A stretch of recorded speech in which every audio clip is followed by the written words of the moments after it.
Welcome to Morgan's video blog, Morgan's online blog in video format. Today I'm here to share with you a starter's guide for fiction writers trying to establish a social media presence, part 2. Today I'm going to address the website and blog. Dun dun dun. Last week I shared my descent into social media and my guiding philosophies for interacting with others on the internet.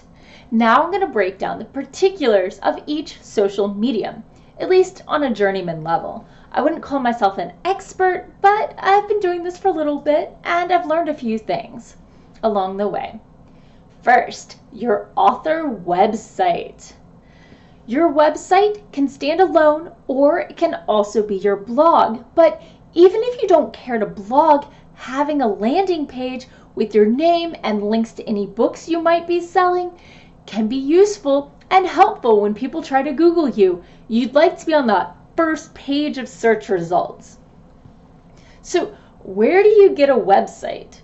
Well, first, for those unfamiliar, a domain name, i.e. www.amazingwriter.com, doesn't come with much other than the address. It's like buying a plot of land. You have an address, but you still need to build the house. You still need to create a website and find a host for it. A host is a place where you can save the files that make up your website, and the host lets the internet know where they are so people can find you. So if you can afford it at all, I suggest that you buy a domain name. Suggestions are your name, like morganhazelwood.com, or a motto, or some sort of tagline you use for yourself. I would caution against using book titles. Publishers often change these, and you're not planning on being a one-hit wonder, are you? So, in my day job, I'm a software engineer, and I've made websites.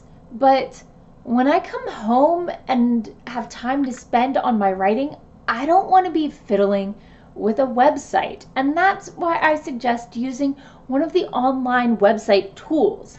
I personally use WordPress, but I've heard great things about Blogger and Wix. So even if you're not blogging, you can use these to generate your website.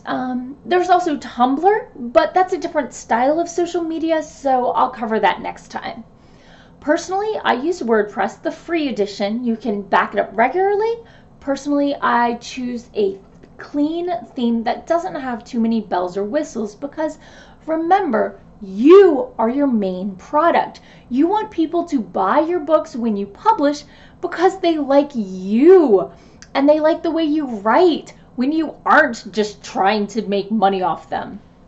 So once you've gotten this domain name and you've decided who you're going with, you're going to fill out some information, and step 1, you design or pick a layout. More graphical or fancy layouts are typically more for photographers or social media gurus. This is, again, about your writing. Let your writing do the talking, not all the fancy gimmicks. Step 2, what's a website with a nothing on it? Let's create some pages. A few pages you should probably start with are a contact page with your email and maybe even a contact form. An about page with your biography. Profiles with pictures do the best. So make sure to have a writer picture of you here, and make sure it's the same picture you're using for you on all your social medias.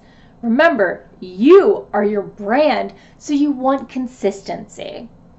A third thing is a page to share the links to your writing, whether it be online or in stores. You want people to be able to find how to get your writing easy. Don't make them work for it. So once you have the website, if you've decided to blog, it's time to talk about the blogging side. If you're going to blog, you should pick a style of blogging and try to stay consistent. You can choose a theme, and it doesn't have to be writing per se. Some blog themes I've seen are writing tips, you might have noticed, short stories. Note, if you publish a short story on your website, it still counts as first publication. If you want to sell the short story, this is probably gonna make it hard. If you do want to share it online, if it's behind a password protected site, Patreon might count, I'm not sure. Then you can usually share it at least limitedly.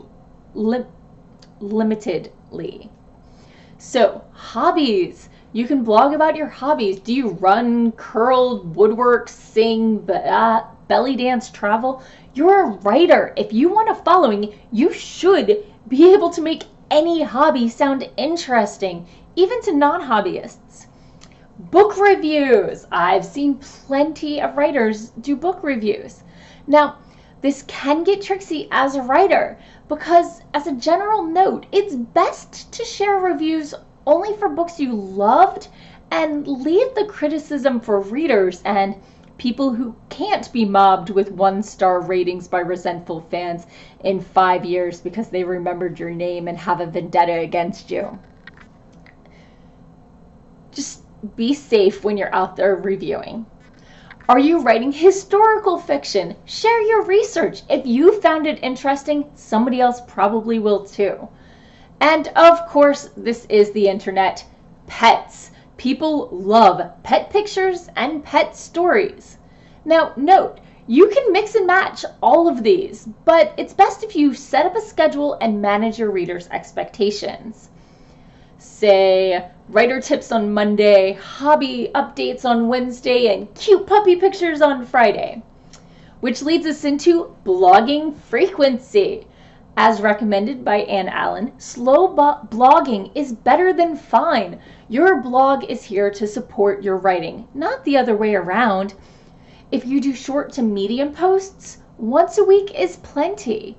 If you do long, heavily researched posts, once every 2 to 6 weeks is perfectly acceptable. Now, you can post more frequently than that. I personally wouldn't do more than 3 posts a week unless they're short or relinks. Simply because you don't want to inundate your followers with too much. Images. A blog post should always have an image associated with it, preferably more than one. Maybe you're setting a featured image. It's a thing in WordPress that just has it pop up. So when you share the link, that's the image that goes alongside your post. You can also set a default image for your website. That will get displayed when people search and it pops up in Google, or when you share links to your blog that don't have images associated with them. Many bloggers like to include GIFs or GIFs on their blog, and WordPress now has a library of common use images you can use to spice up your post. I personally like to create my own images, but sometimes I don't have the time to make them look the way I need, or I don't have images that work for that post, so I've experimented with all of these really. Sometimes I struggle to find images that look good in all 3 layouts, the 3 being computer, tablet, and phone, because they resize and clip images as needed, and that can distort the image poorly. For me, images are kind of a work in progress. So, you've written your post, you've picked your theme, you've given it an image, now you gotta share it. Most of my views come from Facebook. Some come from Twitter and WordPress Reader, and for one page on blog post on beta readers, search results. But sharing my posts is pretty key for me to get traffic to my blog. You're gonna need to come up with a quippy tagline for your post that's honest, engaging, and less than 280 characters long. Oh, and especially on Twitter, you're gonna need some hashtags. That's not much, right? Personally, I struggle to find the right balance between engaging and sounding like lame-o clickbait. I usually use the Twitter tags that I use the most that are relevant to the topic. If you go on Twitter, you can type in a hashtag that sounds reasonable and on topic and see the hover text. That'll let you know how many other people have used that hashtag. Sometimes it's 250 people used this hashtag in the last hour or day, and sometimes it's 25 people have used this hashtag, period, ever. And you can share your link more than once. I know it feels super uncomfortable selling yourself and spamming your friends and followers. If it makes you feel any better, only like 10% of your Facebook feed even sees your links. I share in a couple writer-themed groups according to their rules. I share when it goes up and again around 5:30 on Twitter when people are commuting and maybe checking their feed again. Social gurus say that you should tweet like 6 times a day, but I don't feel like spamming my feed that much. I try to mix in the check out my blog post with interesting tidbits and updates about my life. I usually reshare my post from the previous week on Monday on Twitter on #MondayBlogs. I'll go into more hashtags next week. So how do you find followers for your blog? Resharing your blog on your personal pre-existing social media is a great way to get started. Be excited, be personable, don't make us feel like you're selling Tupperware. But honestly, the best way to get followers without spending money and without somehow magically going viral is to follow other bloggers and add quality comments to their posts. The bloggers will see you and the commenters will see you. Be kind and contribute a thought or suggestion, if appropriate, that adds to the conversation at hand. And just have your profile that links back to your website up there. Letting others reshare your blog is a great way to get more readers. Letting others repost your blog on their site is a little trickier, but can have good value if they link back. But vet them first. Check out their blog and realize that being posted on their blog is an implicit approval of what they post. There are a number of things you should assess: quality of posts, frequency of posts, ad usage both on the site and otherwise, like in feeds and stuff, and post topics. Do you fit in with the people you're on the list with? I know that's a lot to think about, but that's it. Now you know what's expected of a writer and/or a writer blogger. Get a domain, pick a theme, and schedule and keep to it. Use images and share your posts on social media. It's a little overwhelming, but I'm sure you'll get the hang of it. If you already have a website or blog, what am I missing? What challenges have you run into?